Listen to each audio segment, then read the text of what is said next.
Good Monday. This is Jay Brew, co-chairman of Sea Freedom Brew. Well, many of you know that I'm a founding director at Embassy Bank, and I'm also audit chair and chair of the Asset Liability Committee. And as part of what I do, I work with our people at Sea Freedom Brew to renew our capital plan on an annual basis. And we do this with all sorts of things like policies, etc., make some changes, some tweaks, and then bring it to the board for approval. Well, we did this with the renewed 2015 capital plan, and the interesting question came from our lead director, Elmer Gates.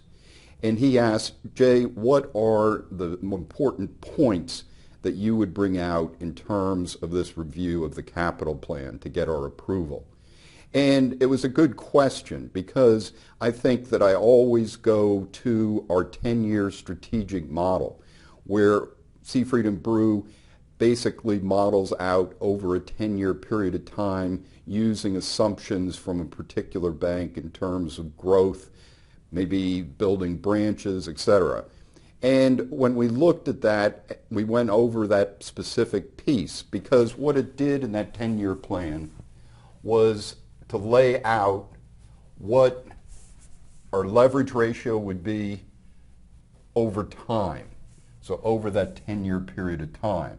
So the question always comes to me when I look at these, is there enough capital to support the growth that we want?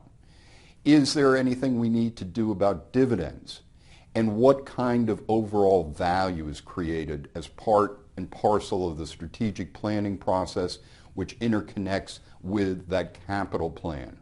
So from there, one can then go back in through the Sea Freedom Brew capital plan to look at how we look at risk, to sit there and say, is the amount of capital we have enabled to support the risks that we're taking? And we look at all different risk postures in terms of capital risk, liquidity risk, credit risk, and earnings at risk, as well as national economic risk and local economic risk and state economic risk. So when we take all of that into account in terms of that capital plan, that then we can sit there and say that we have the capital we need to support the strategic plan we want to build. So those are the important points when we go to review that capital plan. And overall, then the directors are in a position to understand what changes needed to be made and if we need more capital into the future. This is Jay Brew, co-chairman of Sea Freedom Brew. Have a great week.